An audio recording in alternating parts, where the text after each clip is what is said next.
যদি আমরা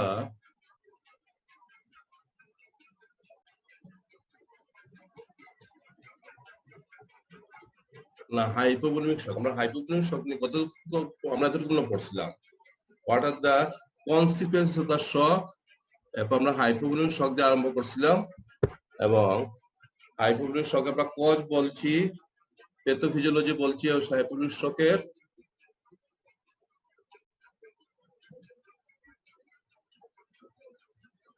ক্লিনিক্যাল ফিচারও বলছি। ম্যানেজমেন্টে আসছিলাম, ম্যানেজমেন্ট আরম্ভ করছিলাম। প্রথমটা বলা হয়েছে detection of the hypovolaemia, its cause and severity, এটা নিয়ে আলোচনা করছি। অ্যারেস্ট অফ ব্লিডিং, এটা আমরা হেমোরেজ একটা আমাদের পরের ইয়ে আছে, আজকে হয়তো আমরা আরম্ভ করবো হেমোরেজ। হেমোরেজে আমরা অ্যারেস্ট অফ হেমোরেজ নিয়ে আমরা আলোচনা করবো। তাইলে হাইপোভলিমিক শকের একটা আমরা ফ্লুইড যেটা বলছিলাম যে ফ্লুইড দিতে হবে এবং এজ ওয়েল এজ এটা করতে হবে কি হেমোরেজ কন্ট্রোল করতে হবে। কেন হেমোরেজ যদি কন্ট্রোল না হয়, আমরা এতটুকু বলছিলাম পারমিসিভ তোমার হাইপোটেনশন, আমরা চাই যে পেশেন্টের ব্লাড প্রেশার একটু কম থাকুক, কারণ পেশেন্টের ব্লাড প্রেশার যদি বেশি থাকে তাহলে ব্লিডিং বেশি হবে। এবং এই সুযোগে মনে করো একটা বাচ্চা স্প্লিন নিয়ে আসছে, তার প্রেশার 90-60, তার প্রেশার যদি কম থাকে ব্লিডিং কম হবে। প্রেশার যদি আমরা বেশি ফ্লুইড দিয়ে যদি প্রেশার বাড়াই দিই এই মুহূর্তে, তাহলে কি হবে, তার ব্লিডিং বেশি হবে। এরপর যে তোমার ব্লাড যেটা আছে কোগুলেশন ফ্যাক্টর, যে ব্লাডে যেটা আছে সেটা কি হয়ে যাবে, ডাইলিউট হয়ে যায়। এই জন্য আমরা চাচ্ছি ওরা সবসময় চাই যে আস্তে করে যে তার প্রেশারটা কম রাখি, এক্সেসিভ ফ্লুইড না দিয়ে ব্লাডটা যাতে ডাইলিউট না করি। পরবর্তীতে আমরা যেটা করলাম, তার ব্লাডটা ব্লিডিং কন্ট্রোল করে রেস্ট অফ হিমোরেজ করে আমরা তখন তার ভলিউম রিপ্লেসমেন্টটা করে দিলাম। মানে তাহলে হাইপোভলিক শকে যে এখানে ফ্লুইড যে টানা দিতে হবে তা না, আমরা অনেক সময় হাইপোটেনশন, পারমিসিভ হাইপোটেনশন, আমরা একটু হাইপোটেনশন আমরা অনেক সময় এলাও করি টু রিনিউ নতুন ব্লিডিং না হয়, রিনিউ যাতে ব্লিডিং না হয়, রিনিউয়াল যাতে ব্লিডিং না হয় সেটার জন্য এটা আমরা করি। এটাকে অ্যারেস্ট অফ ব্লিডিং।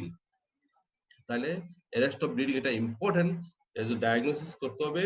কিছু ব্লিডিং আছে যেটা বাইরে আছে, এক্সটার্নাল ব্লিডিং, এটা আমরা কিভাবে অ্যারেস্ট করব সেটা আমাদের পরে আমরা ইয়ে করব, আলোচনা করব। আর কিছু ইন্টারনাল ব্লিডিং, এটা আর্লি ডায়াগনোসিস করতে হবে। এবং ইন্টারনাল ব্লিডিং যে সামটাইমস ল্যাপারটমি এন্ড তোমার জিআইটি ব্লিডিং হয়, সামটাইমস সাম এন্ডোস্কোপিক সাম ম্যানোভার আছে যেগুলোতে তোমার ইয়ে করা যায়, ব্লিডিং বন্ধ করা যায়, সেগুলো নিয়ে আমরা আলোচনা করব। আচ্ছা, এরপর হলো তোমার establishing good intravenous access with large bore peripheral cannula। আমরা এটা বলছি মিনিমাম 2 তোমার ক্যানুলা ইউজ করতে হবে if hypovolaemia is severe hypovolaemia হয় যদি অনেক সময় দুইটা ক্যানুলা লাগে। অনেক সময় আমি এটা বলছিলাম, অনেক সময় অনেক পেশেন্টে তোমার যারা শকে থাকে পেশেন্ট, তাদের পেইন এগুলা কোলাপস করে যায়, তাহলে বেনি সেকশন, অনেক সময় বেনি সেকশন লাগতে পারে। যে বার্নের পেশেন্ট দেখো তো পেইন কোলাপস করে আছে, সিভিয়ার হাইপোভলিমিয়া, অথবা তোমার শকের ইয়ে আসছে, পেশেন্ট আসছে হাইপোভলিমিক শকের পেশেন্ট আসছে, তোমার রিপিটেড ডায়রিয়া মেবি, অথবা তোমার huge amount of blood loss, তোমার ব্লিডিং হইছে, এইসব পেশেন্ট অনেক সময় তুমি পেইনই পাবা না, খুঁজে সব কোলাপস করে গেছে। তাহলে কি করতে হয় এইসব ক্ষেত্রে, ইমার্জেন্সি বেনি সেকশন করতে, একটা বাইরে যেগুলো এক্সপোজ ব্লিড যেগুলো আছে এগুলো ওপেন করে সার্জারি করে এদিক দিয়ে তোমার একটা বড় ক্যাথেটার ঢুকাই দিই আমরা, সেটা বললে তোমার বেনি সেকশন। এবং sometimes emergency venesection is required. এরপর রিপ্লেসিং দেয়ার ডেফিসিট, এটা মনে আমরা আসলাম how replace the deficit, replace the ডেফিসিটে আমরা আসলাম severe hypovolaemia, replacing the intravenous access and replacement of deficit, দুটো আমরা একসাথে করে দিয়েছিলাম। তো আমরা ইন্টারভেনাস অ্যাক্সেস রাইট তোমার বলছিলাম যে দুইটা আইভি ক্যানুলা দিতে হবে যদি শক যদি সিভিয়ার হয়। আর আরেকটা শব্দ উচ্চারণ করছিলাম replace with like, with like. যদি ব্লাড ব্লাড যদি লস হয়, replace usually done by blood. Plasma loss হলে প্লাজমা, ফ্লুইড লস হলে ফ্লুইড দিবা। তো তাহলে এই জিনিসটা এখন তোমার কথাবার্তা বলছিলাম, আমি কিছু একটা কথা বলছিলাম যে তুমি প্রথমে কি করো, তুমি চাইলেই তো প্রথমে ব্লাড পাবা না। একটা পেশেন্ট আসছে, তুমি প্রথমেই তুমি ব্লাডটা দিতে পারবে না, তারা অনেক ক্রস ম্যাচিং করতে হবে, তার গ্রুপিং জানতে হবে। তাহলে তুমি initial resuscitation is usually done by fluid. এবং কি ফ্লুইড দিতে হবে সেটা আমি গতদিন কোন ফ্লুইড এটা নিয়ে বলছিলাম যে whether it is crystalloid না colloid, সেটা নিয়ে আমি বলছিলাম যে crystalloid দিবা না colloid দিবা। এবং আমাদের লাস্ট কথাবার্তা ছিল যে there is no difference between crystalloid colloid. Sometimes colloid may cause other তোমার accessory কিছু কমপ্লিকেশন করতে পারে, যে কোগুলোপ্যাথি করতে পারে, acute renal failure যেটা আছে সেটারে aggravate করতে পারে। এজন্য আমরা তোমার colloid অনেক সময় আমরা অ্যাভয়েড করি। ক্রিস্টালয়েডের ব্যাপারে বলছিলাম, ক্রিস্টালয়েড তোমার খুব ভালো, ইজিলি অ্যাভেলেবল এবং তোমার এটা লার্জ ভলিউম দেওয়া যাবে। এবং কিন্তু সেখানে বলছিলাম যে তোমার যেটা ক্রিস্টালয়েড, যেটা তোমার আমরা নরমাল যেটা সোডিয়াম কন্টেনিং ফ্লুইড যেটা দিয়ে আমরা নরমাল স্যালাইন, সেখানে বলছিলাম যে তোমার তোমার হাইপোক্লোরিমিক মেটাবলিক অ্যাসিডোসিস অনেক সময় ডেভেলপ করে। এই জন্য এটা বলছেন যে large amount of normal saline এটা অ্যাভয়েড করার জন্য। এই ক্ষেত্রে আমরা বাফার সলিউশন বলছিলাম, লিঞ্জার ল্যাকটেট অথবা হার্টম্যান সলিউশন, এগুলো দেওয়ার জন্য আমরা বলছিলাম। আচ্ছা, তাহলে লাস্ট কথা হলো গিয়া কলয়েড ক্রিস্টালয়েড মধ্যে খুব একটা পার্থক্য নাই, তবে ক্রিস্টালয়েড ইজিলি অ্যাভেলেবল এবং এটা হলো তোমার কমপ্লিকেশন কলয়েডের চেয়ে একটু কম, তাহলে এটা আমরা ইউজ করব। তো ইন কেস অফ তোমার blood loss there should be associated plasma দিতে হবে, কারণ প্লাজমা লস হচ্ছে ব্লাডে, তোমার প্লাজমা লস হচ্ছে the patient required প্লাজমা। এখন তুমি আসো যে sometimes যদি ব্লিডিং যদি হয়, যে আমি লাইক উইথ লাইক, sometimes যদি তোমার only 15% যদি ব্লিডিং হয়, একটা previously normal patient with only 15% তোমার যদি ব্লিডিং হয়, তাহলে সে কি করতে পারে, অনেক সময় ক্রিস্টালয়েড দিয়ে অনেক সময় পেশেন্ট ইয়ে হয়ে যায়। অনেক সময় পেশেন্টে 1.5 লিটার পর্যন্ত ব্লাড লস হয়। অনেক সময় ক্রিস্টালয়েড যদি patient healthy patient, Covid disease না থাকে, তাহলে পেশেন্ট ইয়ে হয়ে যায়। তোমার ব্লাড দেওয়ার অনেক সময় দরকার পড়ে না, ক্রিস্টালয়েড ফ্লুইড দেওয়ার পরে সে রিসাসিট হয়ে যায়, তার ব্লাড প্রেশার সবকিছু শক ম্যানেজমেন্ট হয়ে যায়, তার নরমালি আর ব্লাড দেওয়ার দরকার পড়ে না। কিন্তু এর চেয়ে বেশি যদি তোমার ব্লাড লস হয়, তাহলে কি করতে হবে, তাহলে আমাদের একটা জিনিস করতে হবে, ব্লাডে শুধু ভলিউম রিপ্লেসমেন্ট করতেছে না, এটা also has a oxygen carrying capacity. Oxygen carrying capacity কমে যেতে পারে। এজন্য আমি কি করতে হবে, তাকে অক্সিজেন ক্যারিং ক্যাপাসিটি বাড়ানোর জন্য হিমোগ্লোবিন দিতে হবে, জন্য আমার ব্লাড ট্রান্সফিউশন লাগবে। এই অ্যামাউন্টে 1.5 লিটারের নরমাল অ্যাডাল্টের উপরে যদি ব্লাড লস হয়, তাহলে অবশ্যই তাকে আমাকে শুধু ফ্লুইডের উপর বসতে হবে না, তাকে আমার ব্লাড দিতে হবে। আচ্ছা, যেটা আসলে এটা আমরা টাইপ অফ ফ্লুইড। এরপর যদি hypovolaemia due to blood loss যদি হয়, তাহলে আমাদের কি বেরোবার কিভাবে আগাইতে হবে, replacing the volume at the same time controlling bleeding adding. একটু আগে আমি বলছিলাম তোমার ব্লাড রিপ্লেস করবার সাথে সাথে তুমি ইয়ে করবা, ব্লিডিং কন্ট্রোল করবা। এরপর blood transfusion if losses exceed more than 1.5 litre, একটু আগে বলছিলাম যে ব্লাড ট্রান্সফিউশন করতে হবে যদি লস 1.5 লিটারের বেশি হয়।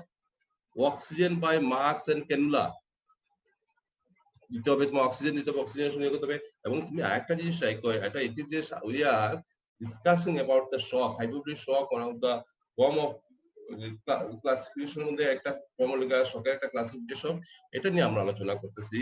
কিন্তু একটা জিনিস মনে রাখো, এনি শক পেশেন্ট যখন তোমার কাছে আসবে, কিছু তোমার ইমিডিয়েট কিছু সার্ভে করতে হয়।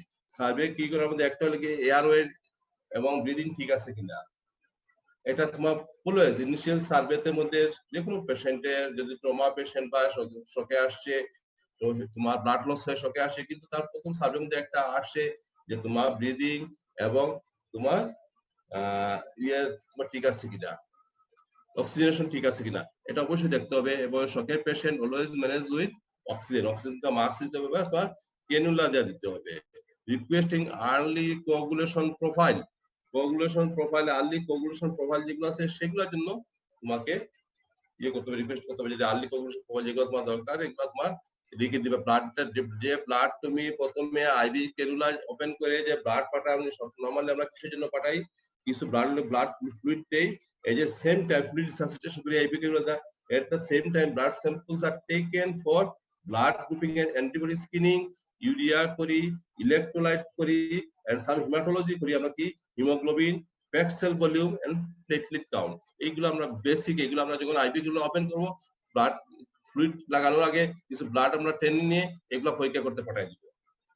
আচ্ছা, তার সাথে আর্লি ব্লাড লস যদি হয়, আর্লি কোঅ্যাগুলেশন প্রোফাইল গুলো আমরা দেখব।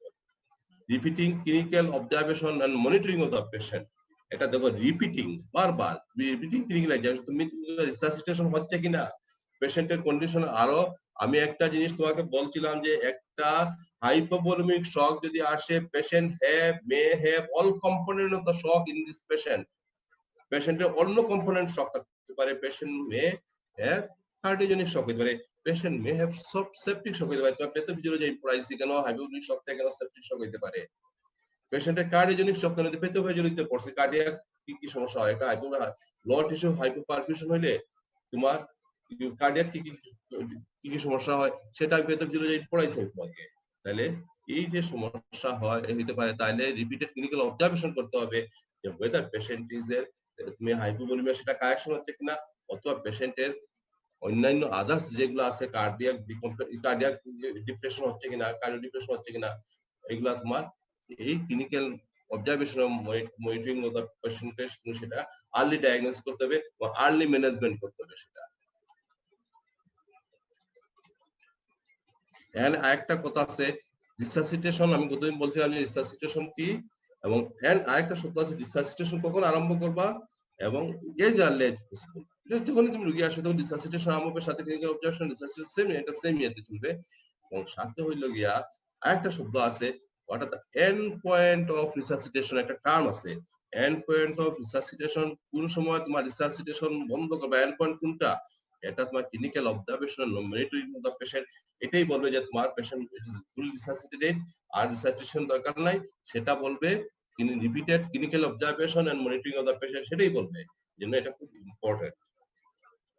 আচ্ছা, এখন এই repeated clinical observation monitoring of the patient এটা আমি আলাদা করে তোমাদের বড় করে পড়াচ্ছি কেন, তোমাদের পরীক্ষাতে অনেক সময় monitoring of the shock patient অথবা আমাদের বাইপাথ অনেক সময় জিজ্ঞেস করি how will monitor A shock patient.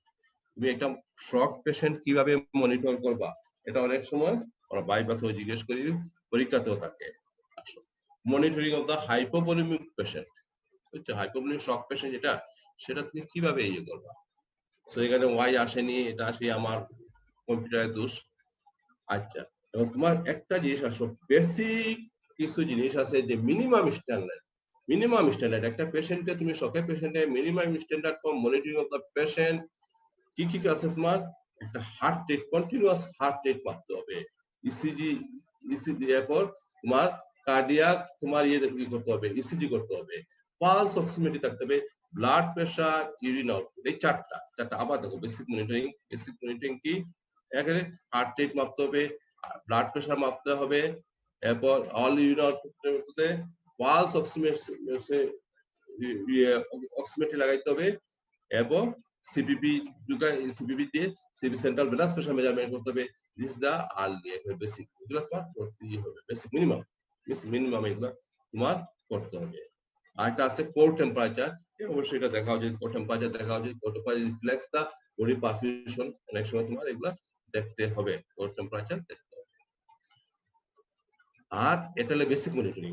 R additional monitoring বা ইনভেসিভ, যেটা হলো ইনভেসিভ মনিটরিং বা ইন্টেন্সিভ মনিটরিং, সেটা কি কি আছে তোমার, কি কি করা যায়, তোমার insertion of the radial artery cannula. তুমি নরমাল প্রেসারে যেটা আছে তুমি এটা লাগে তুমি কাফ লাগাইলা মাপবা, কিন্তু যদি কন্টিনিউয়াস যদি প্রেসার তুমি জানতে চাও মিনিট টু মিনিট যে তুমি চেঞ্জ হচ্ছে কিনা, সেটার জন্য তোমার কি করতে হবে, রেডিয়াল আর্টারি ক্যানুলা করতে হবে for continuous monitoring arterial pressure and to obtain sample for blood gas analysis.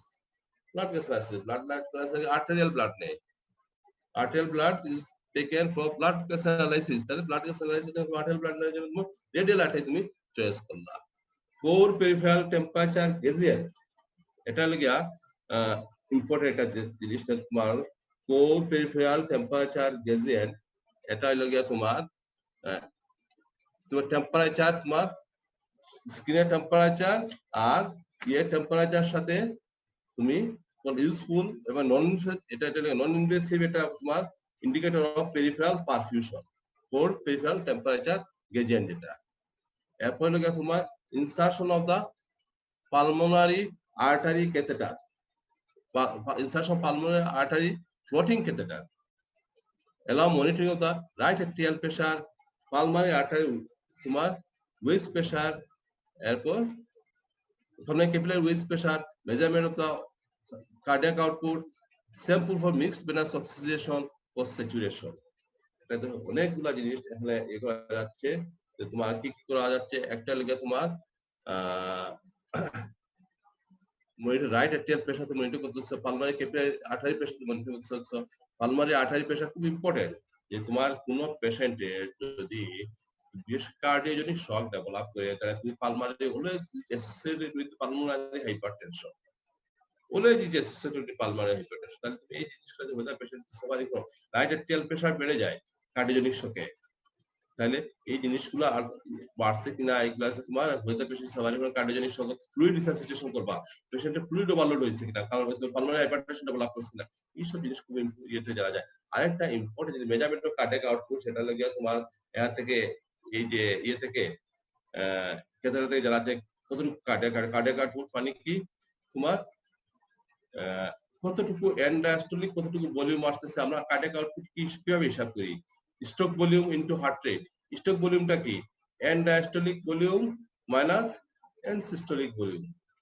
And systolic volume বা সিস্টোলিক ভলিউম থেকে ডায়াস্টোলিক ভলিউমে কতটুকু ব্লাড আসছিল, এন্ড সিস্টোল হওয়ার পর হার্টে কন্টাক্ট করার পর কতটুকু ব্লাড তোমার রয়েছে হার্টে, এই দুইটা যদি আমি একটা থেকে একটা বাদ দিয়ে দিই, কতটুকু ব্লাড স্ট্রোক ভলিউম হার্টে পাঠাইছে, সেটা লিখা তোমার stroke volume.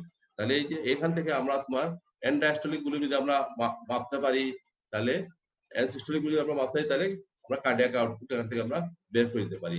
Sample for mix venous blood for oxygen saturation, এটা খুবই ইম্পর্টেন্ট।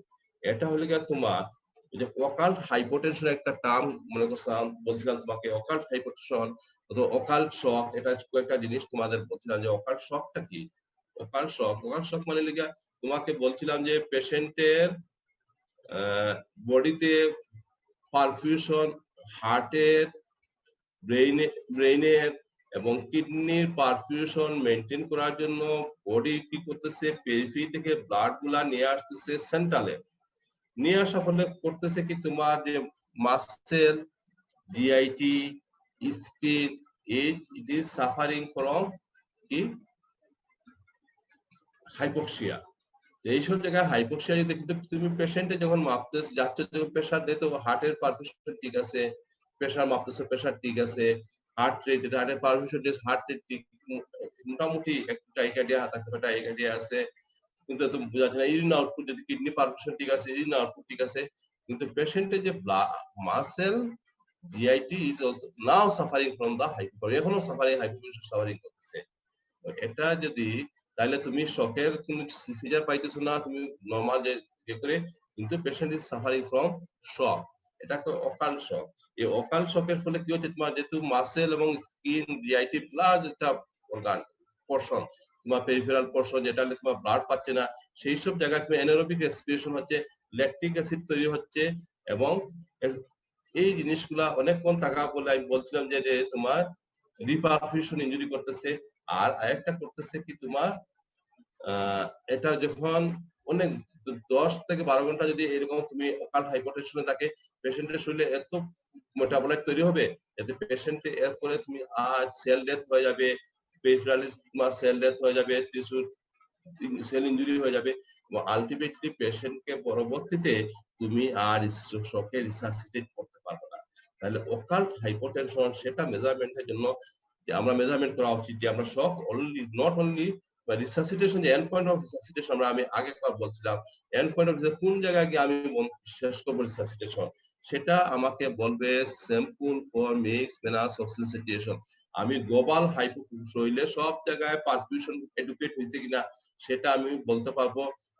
যে মিক্স ব্লাড অক্সিজেন স্যাচুরেশন যদি আমি নেই, সেটা লিখে আমাকে বলতে পারবে যে কাটে তোমার অক্সিজেন ঠিক আছে কিনা, মাসেলে অক্সিজেন ঠিক আছে কিনা, এইসব জায়গা বলছে। কেন তোমার এই mix oxygen blood oxygen situation মানে কি, এই যে হার্টে যে পরে যে ব্লাডটা চলে আসছে আমার কাছে, এই ব্লাডের মধ্যে অক্সিজেন স্যাচুরেশন কত, এট্রিয়ামে যে ব্লাডটা আসে অক্সিজেন স্যাচুরেশন কত, এটা এর অক্সিজেন স্যাচুরেশন যদি আমি জানতে পারি, তাহলে আমি বুঝতে পারবো যে টিস্যু ওয়েদার, টিস্যুতে যদি বেশি অক্সিজেন কম যদি অক্সিজেন স্যাচুরেশন হয় এই মিক্স ব্লাডে, বুঝবো যে টিস্যু এখনো প্রচুর অক্সিজেন নিয়ে যাচ্ছে আমার শরীর থেকে, extraction of oxygen in tissue level is hire.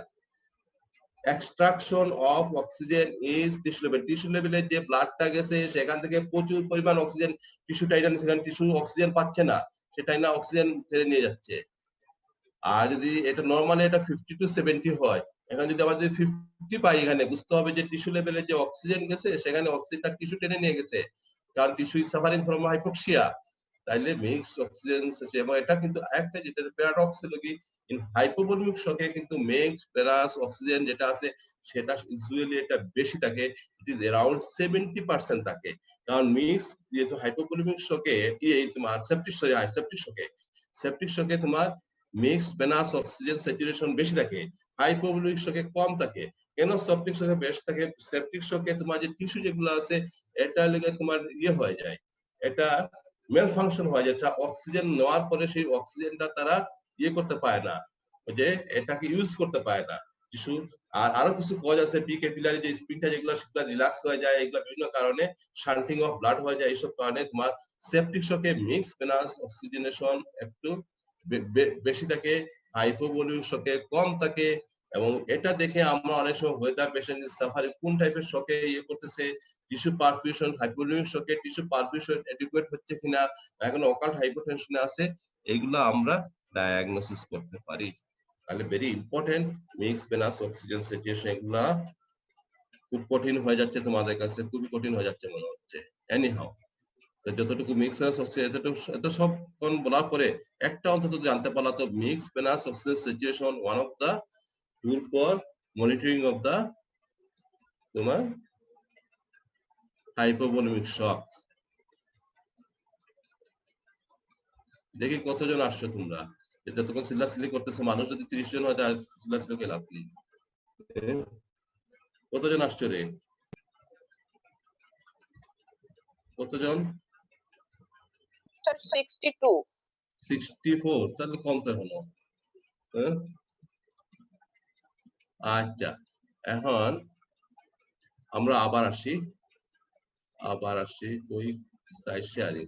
হ্যাঁ, আবার আসি। তাইলে তোমাদের মনিটরিং দা শক তোমাদের বুঝা গেছে কিনা, এটা আমার এটা খুব ইম্পর্টেন্ট। কি কি বেসিক মনিটরিং কি করব আর ইন্টেনসিভ মনিটরিং কি করব, এটা তোমাদের বুঝা হয়েছে কিনা। দেখো এখানে সবই নিয়ে আসছি, সেন্ট্রাল ভেনাস প্রেসার থেকে আরম্ভ করে সেন্ট্রাল ভেনাস প্রেসার থেকে মিক্স তোমার পালমোনারি ক্যাথেটার দিয়ে কি কি স্যাম্পল কি কি জিনিস করা যায় সবকিছু আমরা বলে দিচ্ছি। আরেকটা জিনিস আছে তোমার বেস ডেফিসিট, এটা করা যায় বেস ডেফিসিট। তার কিছু কথাবার্তা আছে, আমি তোমাকে আর বেশি যাচ্ছি না। বেস ডেফিসিট এটা দেখা যায়, বেস ডেফিসিট মানে কি, ল্যাকটিক অ্যাসিড যদি তৈরি হয় শরীরে তাহলে কি হবে, বেস ডেফিসিট হবে, কারণ ল্যাকটিক যে অ্যাসিড, যাতে বেস ডেফিসিট যদি তোমার 6 মিলিমোল পার লিটার যদি বেশি হয় তাহলে পেশেন্ট বুঝতে হবে যে patient is suffering from severe shock. আচ্ছা, ল্যাকটিক অ্যাসিড যদি 2 মিলিমোল পার লিটার যদি বেশি হয় তাহলে বুঝতে হবে পেশেন্ট ইজ সাফারিং ফ্রম শক। এগুলো কিছু কথাবার্তা আছে, আমি এগুলো নিয়ে আলোচনা করতেছি না। আচ্ছা, এখন কিছু কথাবার্তা আছে তোমার অনেক সময় পরীক্ষায় থাকে যে ডাইনামিক ফ্লুইড রেসপন্স কি, এটা তোমার শকের সময় পাবা, এটা খুব ইম্পর্টেন্ট। সেন্ট্রাল ভেনাস লাইন দেওয়ার পরে অনেক সময় সিবিপি যেটা আছে, সিবিপি সেন্ট্রাল ভেনাস প্রেসার, এটা আসলে তোমার এটা কোনো ইয়ে না, প্রত্যেক তোমার জন্য একটা, আমার জন্য একটা, এক এক মানুষের জন্য সেন্ট্রাল ভেনাস প্রেসার আসলে এটা what is the central venous pressure, এটা তোমার ইয়ে করা খুব টাফ, বুঝা বড় টাফ, যে কার কত, অনেক সময় এটা তোমার রেঞ্জ চেঞ্জ করে। আর আরেকটা জিনিস হলো যদিও মনে করি একটা রেঞ্জের মধ্যে আমরা যদি বলি যে এটা সেন্ট্রাল ভেনাস প্রেসার এত, তারপরেও অনেকে মানে নরমাল আমরা বললাম যে 2 to 8 মিলিমিটার অফ ওয়াটার, আমরা যদি বলার পরেও অনেক সময় হয় কি তোমার এটা শান্ত ফিক্স থাকে না। তো কিছু মানুষের ক্ষেত্রে মনে করো আর যেটা আছে কিন্তু পেশেন্ট সাফারিং ফ্রম হাইপোভলিমিয়া, অনেক সময় এইসব ইকুইভোকাল কেসে যদি হয় তাহলে আমরা ডাইনামিক তোমার ফ্লুইড রেসপন্স একটা জিনিস আছে, সেটা লিগে আমরা সেন্ট্রাল ভেনাস প্রেসার করে যে ক্যাথেটার আছে এই ক্যাথেটার দিয়ে আমরা র্যাপিডলি 200 থেকে 500 ml ফ্লুইড দিয়ে দিব শরীরের ভিতর। দিলে কি হবে, যদি পেশেন্টের যদি থাকে আগে থেকে, যদি কোনো পেশেন্ট যদি তোমার ওয়েল পারফিউজ থাকে বা সেন্ট্রাল ভেনাস প্রেসার যদি হার্টে যদি তোমার প্রেসার বেশি থাকে, সেন্ট্রাল ভেনাস প্রেসার বেশি থাকে, তাহলে যদি এখন তুমি হঠাৎ কিছু ফ্লুইড দিয়ে দাও, দেখো তো রেপিডলি তার কি হচ্ছে, তোমার সাস্টেইন এবং রেপিডলি তোমার প্রেশার বেড়ে যাচ্ছে, তার মানে খুব তার রেপিডলি প্রেশার বেড়ে যাচ্ছে। তাহলে বুঝতে পারলাম যে পেশেন্টের তোমার কি হচ্ছে, অলরেডি পেশেন্টের সেন্ট্রাল ভেনাস প্রেশার যেটা আছে সেটা লিগে মোর দেন নরমাল, তার যে নরমাল আছে নরমালের চেয়ে বেশিটা। আচ্ছা এখন দেখো তো এটা দেওয়ার ফলে আরো কিছু কথাবার্তা আছে। এই যে 200 250 থেকে 500 ml ফ্লুইড আমরা দিলাম এবং দেওয়ার পরে আমরা কি করলাম, এই পেশেন্ট গুলার আমরা 3 ভাগ করলাম, একটা রেসপন্সার, একটা ট্রানজিয়েন্ট রেসপন্ডার, আর একটা লাগে নন রেসপন্ডার। তাহলে আমরা 3টা ভাগে বললাম। রেসপন্ডার কারা, have improvement in the cardiovascular status which is sustained। তুমি দিলা, তুমি ফ্লুইড দিলা, তারপর কার্ডিওভাস্কুলার স্ট্যাটাস তার ইমপ্রুভ হলো, এটা সাস্টেইন করলো।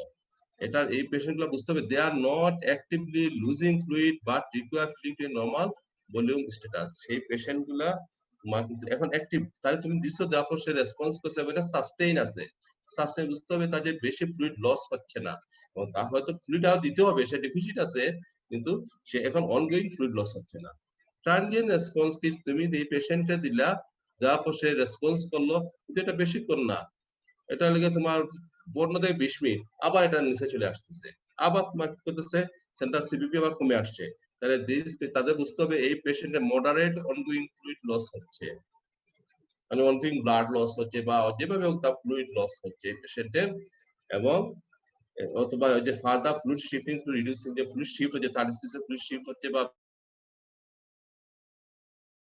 ব্লাড লস হচ্ছে, যেভাবে হোক ফ্লুইড লস হচ্ছে, তাইলে এই পেশেন্ট বুঝতে হবে যে তার এখনো পেশেন্ট ইজ সাফারিং ফ্রম তোমার হিমোরেজ অথবা ফ্লুইড লস যেগুলো হচ্ছে। এটা ট্রানজিয়েন্ট রেসপন্ডার। একটা নন রেসপন্ডার, এটা লাগে দে আর সিভিয়ারলি ভলিউম ডিপ্লিটেড, কোনো তুমি এই ফ্লুইড দিলা, দেওয়ার পর তার কোনো চেঞ্জ হইছে না, এবং likely to have major ongoing loss of intravascular volume. এটা হয় পারসিস্টেন্ট আনকন্ট্রোলড হিমোরেজের জন্য। ডাইনামিক ফ্লুইড রেসপন্স আমরা কোন জায়গায় শুরু করি, যখন আমরা সেন্ট্রাল ভেনাস প্রেসার আমরা ঢুকাই দেই, সেই সময় আমরা এটা করি। তাহলে এটা তোমাকে একটা, এটা মনিটরিং এর সময় তুমি এটাও দেখতে পারো, whether patient is তোমার হাইপোভলিউমিয়া সাফার করতেছে কিনা, বা আদার কজ অফ কজ অফ তোমার শকে আছে কিনা, অথবা অথবা যদি পেশেন্টের তোমার হাই তোমার সিপিপি, বুঝতে হবে যে তার হার্ট ফেলিওর হয়ে গেছে, বা হার্ট ফেলিওর হয়ে পেশেন্টের এত বেশি হার্টের ভিতরে এত প্রেসার তার, তাইলে এগুলো বোঝায়। অথবা হাইপোভলিউমিয়া যদি তাকে কি অবস্থায় আছে, তার লিগে রেসপন্ডার, ট্রানজিয়েন্ট রেসপন্ডার আর নন রেসপন্ডার, সেটা আমরা ভাগ করে দেখতে পারি। আচ্ছা, আর এখানে রিসার্চ এন্ড পয়েন্ট অফ রিসার্চেশন আমরা বলি না, সেটা কিন্তু দরকার নাই। আচ্ছা, এখন আমাদের হাইপোভলিউমিক শক শেষ হইলো। কারো কোনো কোয়েশ্চন থাকলে করতে পারো। হাইপোভলিউমিক শক নিয়ে কোনো কোয়েশ্চন থাকলে করতে পারো, কারণ হাইপোভলিউমিক শক আমাদের সার্জারিতে ইজ কমন শক, এবং কোয়েশ্চনে এই সব নিয়ে কারো কোনো কোয়েশ্চন থাকলে করতে পারো। এনিহাউ, আচ্ছা তাহলে হ্যাঁ হ্যাঁ বলো। স্যার আমার একটা কোশ্চেন ছিল, সেটা হ্যাঁ এই বলো। জিনিসটা হয়তো রিপিট হয়ে যাবে। সেটা হলো স্যার, না না আমরা বলো ধরেন বলো। একটা পেশেন্ট যদি আসে মানে হঠাৎ করে ইমার্জেন্সিতে, আমরা হ্যাঁ। মানে ক্লিনিক্যালি খুব দ্রুত কিভাবে অ্যাসেস করতে পারি যেটা কি শকে আছে কিনা, বা এটা কোন ধরনের শক, জাস্ট ক্লিনিক্যালি স্যার। কারণ আমাদের তো স্যার রিপোর্ট হ্যাঁ হ্যাঁ আসতে হ্যাঁ অনেক হ্যাঁ টাইম লাগতেছে। অবশ্যই অবশ্যই, এটা খুব ভালো সুন্দর কোয়েশ্চেন। তো ফার্স্ট হলো গিয়ে, তুমি যদি একটা পেশেন্টের হিস্ট্রি এবং ক্লিনিক্যাল এক্সামিনেশন, এই পেশেন্টের রোড ট্রাফিক অ্যাক্সিডেন্ট করে আসছে, একটা পেশেন্টের অ্যাবডোমিনে মনে করে এদিকে রাইট সাইডে অথবা লেফট সাইডে তোমার অ্যাবডোমিনে, আপার অ্যাবডোমিনে একটা ট্রমা হিস্ট্রি নিয়ে আসছে। পেশেন্ট নাও ইন তোমার কি হয়েছে, যে পেশেন্ট সেমি কনসাস অথবা অল্টার্ড কনসাসনেস, তুমি হাত দিয়ে দিলা, হাত দিলা, দিয়ে দেখলা pulse is rapid, volume low volume, rapid pulse, steady pulse, তোমার প্রেসার দেখলা প্রেসার খুব কম 80/50, তুমি বুঝে দিলা যে there is patient is suffering from, patient ঘামতেছে, সোয়েটিং হচ্ছে পেশেন্টের, অথবা পেশেন্টের কোল্ড কামি পেরিফেরি, এইটা যদি নিয়ে আসে, তাহলে তুমি বুঝতে পারবা যে পেশেন্ট ইজ সাফারিং ফ্রম শক। আর পেশেন্টের তোমার পালস কম, প্রেসার কম, পেশেন্টের হিস্ট্রি অফ ট্রমা আছে, এবং তুমি ইনিশিয়ালি তুমি এটা একটা ধারণা, অথবা একটা পেশেন্ট নিয়ে আসো যে হিমোরেজ হচ্ছে, তোমার একটা রোটাভিক অ্যাসিড হচ্ছে একটা এক্সপোজড একটা তোমার একটা বড় একটা উন্ড নিয়ে আসছে তোমাকে, সেই উন্ড দিয়ে ব্লিডিং হচ্ছে, তাও তুমি ধরে নিবা যে পেশেন্ট একটা হিস্ট্রি এবং এক্সামিনেশন দিতে পারে লার্জ একটা উন্ড এখানে, এবং পেশেন্টের তুমি ফিচার্স অফ শক আছে, তোমার এক্সামিনেশন করে দেখলা তুমি পালস নাই, অনেক সাথে পালস নাই, অথবা টাকিকার্ডিয়া 160 40 50 পালস রেট খুব লো বলেও প্রেসার কম, অথবা পেশেন্টের হিস্ট্রি অফ ট্রমা আছে, তোমার ইয়ে হইলো লং বোন ফ্র্যাকচার আছে, তুমি দেখতে পায়ে পা ফুলে আছে, হিমাটোমা আছে, তাইতে বিরাট হিমাটোমা, লং বোন ফ্র্যাকচার আছে, তো পেলভিস ফ্র্যাকচার আছে, যদি মনে করলো পেশেন্ট বসতে পারতেছে না, এই করতে পারতেছে, ব্যথা বলতেছে কোমরে, তুমি একটা হিস্ট্রি এবং এক্সামিনেশন ফার্স্ট দিয়ে করবে যে তোমার whether patient is suffering from shock or not. পেশেন্টের সাথে তুমি পেশেন্টের গায়ে হাত দিতে হবে, তুমি হিস্ট্রি দিতে হবে, পেশেন্টের গায়ে হাত দিতে হবে, তাহলে তোমাকে ডায়াগনোস হয়ে যাবে পেশেন্টের সাফারিং শক, এবং তুমি কেন শক হইছে, এমন হইতে পারে যে রাস্তা থেকে নিয়ে আসছে একটা পেশেন্ট, যে সেটা লাগে তুমি জানো না যে এটা কি হইছে, যে এটা হয় হাইপোক্লিক শক হইছে, অথবা নিয়ে আসছে কোনো মানুষ তুমি কাউকে পাচ্ছ না, সেই ক্ষেত্রে তুমি শক, তুমি যতক্ষণ পর্যন্ত তুমি শক ডায়াগনোস করছো, তুমি কতটা শক সময় নিয়ে ডায়াগনোস করো, একটু সময় নিয়ে ডায়াগনোস করো, আর্লি কাজ যেটা হলে তোমার রিসাসিটেশন পেশেন্ট রিসাসিটেশন আরম্ভ করে দিতে হবে, আর যত তুমি লেট করবা, এরপর তুমি আস্তে আস্তে তুমি কজটা শক তুমি ইয়ে করো, অ্যাবডোমেন আবার যদি মিস হয় আবার অ্যাবডোমেন এক্সামিনেশন করো, কয়ে দেখো যে অ্যাবডোমেনে কোনো জায়গায় ফ্রি আছে কিনা, কোনো জায়গায় মাসল গার্ড আছে কিনা, অ্যাবডোমেন ডিস্টেনশন আছে কিনা, এগুলো আছে কিনা, ব্লিডিং এর সাইন অফ ব্লিডিং আছে কিনা, এইসব দিয়ে তুমি অনেক সময় তুমি সব খুব ইজিলি তুমি ডায়াগনোস করে রোগী গায়ে যদি হাতই দাও, তো পালস ভাইটাল সাইন গুলো দেখলে তুমি বুঝতে পারবা যে পেশেন্ট ইজ সাফারিং ফ্রম শক। অনেক সময় তুমি দেখবে তো কোনো পালসে ইয়ে তোমার পালস নাই, প্রেশার নাই, পেশেন্ট নিয়ে আসছে এরকম। তাহলে তুমি শক ডায়াগনোস করে আসলে তোমাদের জন্য খুব কষ্ট হবে না, এবং শুধু এটা লেগে একটু লেগে পূর্ণ সময় যেটা মাথায় রাখবা, কোন সময় কোন রোগী ডাক্তার হিসাবে যে একটু হেয়ারলি করা যাবে না, হেয়ারলি করলে কোন সময় তুমি নরমাল ইয়ে থেকে যদি তুমি একটু সরে যাও, নরমাল যে আমি যেভাবে হিস্ট্রি এক্সামিনেশন এটার থেকে যদি কোনোভাবে তুমি সরে যাও কোনো অবস্থায়, তাহলে দেখো যে সেখানে তোমার সমস্যা হয়ে গেছে, এবং এই জিনিসটা থেকে কখনো তোমার সরা যাবে না। আমার কোনো নরমাল সিস্টেম হলো কি, আমি কোনো রোগী আসলে আমি হিস্ট্রি নিবো, এক্সামিনেশন করবো, তারপর ইনভেস্টিগেশন। অনেক সময় হয় কি দেখবা তো, পেশেন্টের ক্লিনিকে বা হসপিটালে অনেক সময় আসে, পেশেন্টটা কি করতেছে, স্যার রোগী আসছে একটা পেটে ব্যথা নিয়ে, আলট্রাসাউন্ডে আসছে গোল্ড স্টোন, মানে সে হিস্ট্রি বাদ দিয়ে পেটে ব্যথা শুধু একটা একলাইন হিস্ট্রি বলছে, কিন্তু মাঝে যে এক্সামিনেশন একটা জিনিস আছে সেটা বাদ। তুমি পেশেন্টের গায়ে হাত দেখবা, চোখটা তুলবা, দেখবে পেশেন্ট ইজ মাইল্ড ইকটেরি, তাহলে সেই যে কোলিটিয়াস বললো, পেশেন্ট মে অলসো অ্যাসোসিয়েটেড তার থেকে কোলিটিয়াস থাকতে পারে, তাহলে তুমি একটু হেয়ারলি করছো, তুমি একটা ভালো জায়গায় আলট্রাসাউন্ড করছে, ভালো আলট্রাসাউন্ড তো অনেক সময় মিস করতে পারে, তাইলে এইসব জিনিস তুমি কোনো সময় নরমাল আমাদের ইয়ে থেকে ডেভিয়েশন পাওয়া যাবে না, তুমি হিস্ট্রি নাও, ক্লিনিক্যাল এক্সামিনেশন করো, অবশ্যই তুমি ডায়াগনোস করতে পারবে যে patient is suffering from shock or not. ঠিক আছে, কোনো কথা আর কিছু বলবা জি নাকি? স্যার। ঠিক আছে, তাইলে আমাদের এখন তুমি কজ এই যে septic shock, whether patient is suffering from septic shock, এখানে তুমি হয়তো একটুখানি বিরতি পড়ে যাবা, এই পেশেন্ট সেপটিক শকে না হাইপোভলিমিক শক না কার্ডিওজেনিক শকে তোমার আছে, সেটা নিয়ে তুমি হয়তো একটু সমস্যা পড়ে যাবে, কোন পেশেন্ট কোন শকে আছে এটা ডায়াগনোস করা, অথবা হল কম্পোনেন্ট অফ দা শক এই পেশেন্টের মধ্যে আছে কিনা, অনেক সময় এটা নিয়ে তুমি এটা কনফিউজ হয়ে যাবা, সেটা নিয়ে তোমার চিকিৎসা নিয়ে এটা নিয়ে তোমার কোনো সমস্যা হবে না। কারণ হবে না কেন, তো ফ্লুইড রিসাসিটেশন এমন একটা জিনিস, বলে যে অল ফর্ম অফ দা শক কে তুমি ফ্লুইড রিসাসিটেট করতে পারবা, এবং কোন পেশেন্ট যদি তোমার কাছে শক নিয়ে আসে, কোন পেশেন্ট যদি শক নিয়ে আসে, প্রথমে মনে করবা পেশেন্ট মে হ্যাভ হাইপোভলিমিক শক, কারণ সব শকেই কিন্তু হাইপোভলিমিয়া কম্পোনেন্ট আছে, এভরি শকে হাইপোভলিমিয়া কম্পোনেন্ট আছে, তো যে কোনো শক নিয়ে যদি আসে, তুমি প্রথমে ফ্লুইড রিসাসিটেট থেকে আরম্ভ করবা, এটা ভুল হবে না তোমার, যদি ফ্লুইড দিয়ে আরম্ভ করো, রিসাসিটেট ফ্লুইড দেওয়ার পর তোমার ভলিউম কারেকশন করার জন্য তুমি যদি ফ্লুইড দাও, তাহলে কোনো অসুবিধা হবে না, এবং পরবর্তীতে তুমি আস্তে করে পরে তুমি ডায়াগনোস করো whether patient suffering hypoponic shock, whether patient suffering cardiogenic shock, when patient is anaphylactic shock, এটা পরে ডায়াগনোস করতে কোনো অসুবিধা নাই। স্যার আমার হ্যাঁ, একটা হ্যাঁ বলো। কোশ্চেন ছিল। হ্যাঁ, বলো। স্যার হাইপোভলিমিক শকে ফ্লুইড কতক্ষণ বা কতটুকু দিবে, এটা ক্লিনিক্যালি কিভাবে কনফার্ম করব? আচ্ছা, নাইস, নাইস। হাইপোভলিমিক শক। any shocker তোমার resuscitation তুমি as well as বললাম repeated clinical তোমার clinical observation and তোমার monitoring একটা টার্ম তোমার লাস্টের দিকে করছিলাম। এটা নির্ভর করবে তোমার একটা লাগা তুমি কতটুকু ফ্লুইড দিবা সেটার উপর। এখন তুমি মনে করো যে if patient is ডায়রিয়া নিয়ে আসছে, পেশেন্টের যদি অন্য কোনো কারণে তোমার শুধু fluid loss, pure fluid loss হইছে, আর কোনো কিছু লস হয়নি, শুধু ফ্লুইড লস, ফ্লুইড এর ইলেক্ট্রোলাইট, ডায়রিয়ার সাথে ফ্লুইড এর ইলেক্ট্রোলাইট লস হচ্ছে। এই পেশেন্টকে তুমি ফ্লুইড এন্ড ইলেক্ট্রোলাইট দিয়ে তুমি রিসাসিটেট করবা। কতটুকু দিবা, কতটুকু দিবা?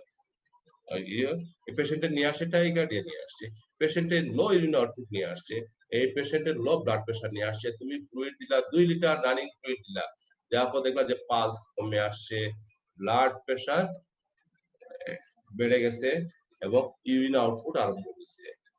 এবং ইউরিন আউটপুট কতটুকু দরকার? নরমালি ইউরিন আউটপুট দরকার 1 ml per KG per our body, আমাদের পার কেজি বডি ওয়েটে। এবং তুমি যদি পেশেন্টের ইউরিন আউটপুট দেখো যে 20 ml আসছে 1 ঘন্টা, তাহলে বুঝতে হবে যে পেশেন্টের যে তুমি যে ফ্লুইড দিছো, ফ্লুইড ইজ নট এডুকেট, আরো ফ্লুইড দিতে হবে। তুমি দেখবা পালসেট যেটুকু বলছে যে 100 তোমার 70 নিয়ে আসলো, পালসে 180 পালসেট নিয়ে আসলো, এখন পালসেট আসছে 120 এ আসছে। এখন তোমার patient is suffering from tachycardia. Pressure ছিল 80-60, আর প্রেসার হইছে গিয়া তোমার 90-70, এখনো প্রেসার ঠিক মতো হয়নি, কারেকশন হয়নি। তাহলে তুমি এটার উপরে একটা ক্লিনিক্যাল অবজারভেশন। আর মনিটরিং তো ইনভেসিভ তো মনিটরিং তো আছে, সেটা নিয়ে তোমাদের একটু আগে আলোচনা করছি। এটা ক্লিনিক্যাল অবজারভেশন। তুমি এরপর পেশেন্ট তুমি হিসাব করতে বোঝা যায় যে অনগোয়িং লস, তার কোনো লস হচ্ছে কিনা, যদি কোনো প্রোফাউন্ড যে একটা হিমোরে ব্লিডিং হচ্ছে পেটের মধ্যে, যে স্ক্রিন আপনি হচ্ছে, সেটা তো ব্লিডিং তোমার যতক্ষণ পর্যন্ত স্ক্রিন খোলায় না দিচ্ছ, তোমার রিপেয়ার না করছো, অথবা তুমি না করছো, তোমার স্পিনোগ্রাফি না করছো, তখন পর্যন্ত তুমি তো বুঝতে পারবে না যে পেশেন্টের তোমার ব্লিডিং বন্ধ হচ্ছে কিনা। ব্লিডিং তো কন্টিনিউয়াস চলতে হবে।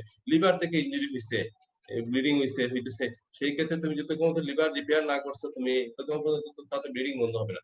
তাহলে এই পেশেন্টে তোমার তো ফ্লুইড দিতে হবে, এবং শুধু ফ্লুইডটা না, এই ক্ষেত্রে যেহেতু ব্লাড লস হচ্ছে, তুমি ব্লাড অ্যারেঞ্জ করতে হবে। তুমি initial resuscitation by fluid, then blood আরম্ভ করতে হবে। ব্লাড আরম্ভ করে পেশেন্টে তুমি এইদিকে পুরো তোমার একেবারে যে রিসাসিটেট করে ফেলতে পারবা তা না, যে তুমি এখানে পেশেন্টের যে একসাথে যে তুমি ব্লাড ভলিউম বাড়ায় দিয়া পেশেন্টে উঠতে দিতে হবে তা না, তুমি কিছু হাই রাখো। কারণ আমি যদি যত ব্লাড দেবো সব ব্লাড তো চলে যাবে তার এই দিক দিয়া। তাহলে ব্লাড কিছু আমি ইনিশিয়াল রিসাসিটেশন করি, তাহলে আমি ওটিতে নিয়ে গেলাম, ওটিতে নিয়ে তার অপারেশন করলাম, এরপর ব্লাড যখন আমি ব্লিডিং কন্ট্রোল করলাম, বাকি ভলিউম ডেফিসিট আছে, ব্লাড ডেফিসিট সেটা আমরা দিয়ে দিলাম। তাহলে এটা হলো কিন্তু এই যে পেশেন্ট, যেটা বললাম যে ব্লাড লসের জন্য যেটা আমরা অপারেশন করতেছি, আরেকটা পেশেন্ট আসছে সিগময়েড ভলভুলাস, সিগময়েড ভলভুলাস বা তার স্পেসিং হচ্ছে হিউজ অ্যামাউন্ট অফ ডাইলেটেড কুলনে হিউজ অ্যামাউন্ট অফ ফ্লুইড কে জমা হয়ে আছে, যে ভলিউম অফ ফ্লুইড আমার বডিতে নরমাল যে আছে ভলিউম আছে, সেই ভলিউমের সাথে এটা করতেছে, এক্সচেঞ্জ হচ্ছে না। ফলে কি হচ্ছে, অনেকগুলো ফ্লুইড শরীরে অনেকগুলো ফ্লুইড এক জায়গায় গিয়ে সিকুয়েস্টেড হচ্ছে, আমার পেশেন্ট আমাকে হাইপোভলিউমিক করে ফেলতেছে। এই পেশেন্টের ক্ষেত্রে এখানে রিসাসিটেশনের কথাবার্তা কি, এই পেশেন্টের ক্ষেত্রে এখানে যদি ব্লাড লস না, তার তোমার না, তাহলে তারে ফুললি রিসাসিটেট করো, তারে ভলিউম দাও, ইউরিন আউটপুট এডিকুয়েট হোক, তার প্রেশার ঠিক হয়ে আসুক, তারপর তারে তুমি অপারেশন করো। তাহলে তুমি দুই গ্রুপের অপারেশন দেখো, দুই গ্রুপের রোগীর অপারেশন ক্ষেত্রে তুমি দুই ভাবে করতেছো।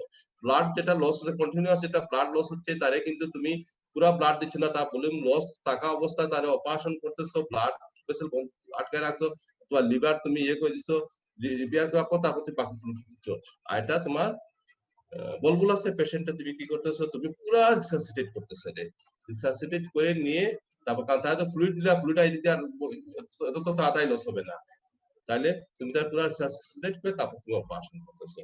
তাহলে তুমি বুঝার উপায়টা হলো গিয়া তুমি বাই ক্লিনিক্যাল এক্সামিনেশন, এবং যদি আরো কিছু অবস্থা, আরো লং আরো যদি সময় পাও, তুমি বাই মনিটরিং অফ দা কিছু, এটা যে ইন্টেনসিভ মনিটরিং বলতে, বেসিক মনিটরিং বলতে, কিছু ইন্টেনসিভ মনিটরিং বলতে, এটা দিয়ে তুমি বুঝতে পারবা যে পেশেন্টের ফ্লুইড আরো আমার দেওয়া লাগবে কিনা। ইনিশিয়ালি ইউজুয়ালি আমরা 2 লিটারস অফ তোমার একটা ফ্লুইড দিয়ে ক্রিস্টালয়েড ফ্লুইড দিয়ে আমরা আরম্ভ করি, র্যাপিডলি দিই আমরা 2 লিটার অফ ক্রিস্টালয়েড ফ্লুইড, আরো দেওয়া লাগবে কিনা বা আরো করতে হবে না, সেটা তোমার নির্ভর করবে। তুমি রিপিটেড ক্লিনিক্যাল অবজারভেশন, তুমি আবার পালস দেওয়ার পর আবার পালস দেখো, আবার প্রেসার মাপো, মনে করো যে না পেশেন্টের চলে আসছে নরমালি, পেশেন্ট আর লস হচ্ছে না, তাহলে প্রেসার সাস্টেইন প্রেসার আবার মাপা কিছুক্ষণ পরে, না প্রেসার একটু বাড়ছে আবার কমে গেছে, তার মানে মনে করতে হবে যে অনগোয়িং লস হচ্ছে আবার, অথবা ডেফিসিট অনেক বেশি আছে, একটু বাড়ছে আবার হয়ে যাচ্ছে, যেসব দিয়ে তুমি মনিটর করে পেশেন্টকে ফ্লুইড দিতে হবে। ঠিক আছে, আচ্ছা তাহলে আরো সময় তো শেষ করলাম। আচ্ছা এখন আসছে আমাদের সেপটিক শক্তি। তাহলে আমাদের সময় তো আমরা অনেক ইয়ে হয়ে যাচ্ছে, আজকে একটু 10 মিনিট লেট হয়ে গেছে আমাদের আরম্ভ করতে। তাহলে আমরা সেপটিক শক আরম্ভ করি। সেপটিক শক আমাদের আরেকটা common shock in the surgery. Surgery মেডিসিনেও তো খুব কমন, মেডিসিন ইনফেকশন ডিজিজ যেগুলো আছে এগুলোতে সেপটিক শক দিতে পারে। তো septic shock কি? What is septic shock? Septic shock is inadequate organ transfusion is accompanied by vascular dilatation with hypotension, low systemic vascular resistance, inadequate afterload and resulting abnormally high CO মানে কি? Cardiac output. অনেক সময় পেশেন্টের কি করবে, initially পেশেন্টের cardiac output কমাচ্ছে, বেড়ে যাচ্ছে অ্যাবনরমালি হাই। দেখো তো তোমার আফটারলোড কিন্তু ইনএডুকেট, যেখানে আফটারলোড ইনএডুকেট সেখানে অ্যাবনরমালি হাই কার্ডিয়াক আউটপুট, মানে এটা মানায় না। তাহলে সামথিং যায় যে এমন কোনো সমস্যা হচ্ছে যে কারণে এই যে low systemic vascular resistance, sorry এখানে resistance, this is the main cause of hypovolemic shock. Main systemic vascular resistance এর কারণে তোমার আফটারলোড, ইনএডুকেট আফটারলোড, এরপর পিলোড দুইটাই বলে কি হচ্ছে তোমার কার্ডিয়াক আউটপুট বেড়ে যাচ্ছে। এখানে আর্লি স্টেজে কার্ডিয়াক আউটপুট বেড়ে যাচ্ছে, লেটার স্টেজে কার্ডিয়াক আউটপুট কমে যায়, সেটা নিয়ে আমরা তোমার এই জন্য সেপটিক শককে দুই ভাগে ভাগ করা হয়। ওয়ার্ম শক, একটা আর্লি স্টেজে ওয়ার্ম স্টেজ, আর পরে কি হয়, পরে তোমার এই যে ডেফিনিটিভ শক ডেভেলপ করে একেতে কোল কামি একটা নরমাল যেটা শকের যে ফিচার্স এগুলো হতে থাকে। প্রথম থেকে দেখো হাত পা খুব গরম হয়ে আছে, কেন হয় এগুলা তোমরা জানো, ফর সাম সাইটোকাইন, তোমার সাইটোকাইন সিলিংস হয়, এগুলা ভেসোডাইলেটেশন করে, কিপলাই লিকিং করে। তাহলে এগুলা টিস্যুতে ভেসোডাইলেশন কি ব্লাড সার্কুলেশন বেড়ে যাচ্ছে এগুলাতে। লিকিং মানে কি, ইরিমা, তোমার ইন্টেস্টাইনাল স্পেসে ফ্লুইড চলে আসছে, সেল থেকে ইয়েতে ফ্লুইড চলে আসছে সেখানে। তাহলে শরীরে যে ফ্লুইড, এটা যেখানে যদি ভেসোডাইলেশন যদি এখানে হয়, পেরিফেরাল যদি ভেসোডাইলেশন হয়, তাহলে কি হচ্ছে, সব blood pooling in the periphery, central blood কিছু নাই, ইন ডিস্ট্রিবিউশন। পেশেন্টের সার্কুলেটরি ব্লাড, শরীরে ব্লাড ভলিউম ঠিক আছে, কিন্তু ইফেক্টিভ সার্কুলেটরি ভলিউম কমে যাচ্ছে পেশেন্টের। আচ্ছা এই যে আবার এটা চলে আসে যে hypovolemic fluid loss on the interstitial space and there may be concomitant myocardial depression. Myocardial depression কেন হচ্ছে, যেগুলা রিলিজ হচ্ছে, যেগুলা সাইটোকাইনস গুলা রিলিজ হচ্ছে, কিছু সাইটোকাইনস সরাসরি দিচ্ছে cardio depression. Lactic acid also cardio depression. যে এগুলা সাইটোকাইনস যেগুলা রিলিজ হচ্ছে, এটি তোমার ডাইরেক্টলি কার্ডিও ডিপ্রেশন। এই কারণে আলটিমেট লাস্টের দিকে তোমার ফিচারস অফ হাইপোভলিমিয়া ডেভেলপ করতেছে। কারণ হার্টে তোমার আগে হার্টে কার্ডিয়াক আউটপুট বেশি করে পাঠাইছে, পরে কিন্তু হার্টেই আস্তে আস্তে হয়ে গেছে, উইক হয়ে গেছে, শেয়ার এফেক্টিভ, শেয়ার ব্লাড বেশি পাঠাইতে হচ্ছে না। তাহলে তোমার লাস্টের দিকে আলটিমেটলি হাইপোভলিমিয়া ডেভেলপ করতেছে। তো ফিজিওলজি কি আজকে শেষ করতে পারবো? আচ্ছা শুধু এই স্লাইডটাই আমরা লাস্ট স্লাইড আমাদের, কেন হচ্ছে এটা, তোমরা জানো এন্ডোটক্সিন।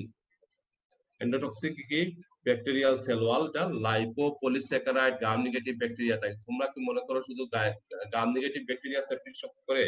তা না, অন্যান্য গ্রাম পজিটিভ ব্যাকটেরিয়া করতে পারে, এবং ফাঙ্গাসও করতে পারে, ভাইরাসও করতে পারে, এইগুলো তোমার সেপটিক শক করতে পারে। তাহলে মোর কমন কজ হলো গ্রাম নেগেটিভ সেপটিসিমিয়া, যেটা হয় লাইক তার সেল ওয়াল থেকে, ইট ইজ এন্ডোটক্সিন, এখান থেকে bind to lipopolysaccharide binding proteins. ও শাকমাল চলে আসছো নি? হ্যাঁ শাকমাল চলে আসছো, কি শুনতেছেন? আমাদের সব শুনতেছেন, তোমারও কাজে লাগবে ভাই। আচ্ছা ঠিক আছে, তুমি যেহেতু চলে আসছো, তোমার আনমিউট করে, হ্যাঁ শাকমাল বলো। না আপনি ইয়ে করে আপনি শেষ করে ফেলেন, আমরা ওই সেট করতে করতে। না না, আমার শেষ তো, আমার 5 মিনিট, আমার আর 4 মিনিট আছে, আমি আর তুমি চলে আসছো যেহেতু আর ইয়ে করতেছি না। ঠিক আছে তুমি রেডি করো। আজকে আমার ইয়ে হয়ে গেছে তোমার, যে আজকে আমি তো প্রতি মঙ্গলবার লেকচার নেই, আজকে রবিবার লেকচার আমি জানতাম না। আদনান ফোন করছে আমাকে 9টা বাজে 5 মিনিট আগে, আমি দৌড়ায় এসেছি। আচ্ছা শাহকামাল তুমি নয় তো, আমার ছাত্ররা কি সবাই খবর কি রে, তোমরা কেমন আছো? আমি আমার ছাত্রদের সাথে 4 মিনিট কথা বলে ফেলি। কেমন আছো তোমরা? স্যার ভালো, আলহামদুলিল্লাহ। ভালো আপনি স্যার। ভালো আছেন? সবাই ভালো আছো না? আচ্ছা, কি বুঝা আমি যেগুলা ইয়ে করছি ওগুলো কি বোঝা যাচ্ছে তো নাকি না বোঝা যাচ্ছে না? জি স্যার জি বুঝতে স্যার বোঝা বোঝা যাচ্ছে। যাচ্ছে। আচ্ছা, দরকার আছে তো এগুলো, আর কি দরকার নাই? হুম? আছে স্যার। অবশ্যই দরকার আছে। অবশ্যই শখ বা অবশ্যই তোমাকে পড়তে হবে। এই শাখা মালের ইএনটি তেও শখ হয়। বুঝছো? এই যে তোমার গলায় কিছু তোমার ইনফেকশন আছে না? কি কি নাম কইতে পারবানি? যে গলা কিছু ইনফেকশন হয় এখানে একটা আলাদা নাম আছে, দুই একটা নাম কইতে পারবানি এগুলা? এখান থেকে পেশেন্টের শখ হয়ে যেতে পারে, সবচেয়ে শুকিয়ে যেতে পারে। তো শখ খুব ইম্পর্টেন্ট জিনিস, শখ আমাদের সবাইকে জানতে হবে। আর আজকে মনে হয় তোমাদের অনেক কম আসছে, ব্যাপারটা কি? মানে আগের দুইটা ক্লাস তো অনেক ছিল তো। আচ্ছা, এনি হাউ, ভালো থেকো সবাই। তোমাদের পরে একটু সময় নিয়ে তোমার পরে ক্লাস করো, একটু রেস্ট নিয়ে আরম্ভ করবো ক্লাস। থ্যাংক ইউ সবাইকে। আসসালামু আলাইকুম স্যার।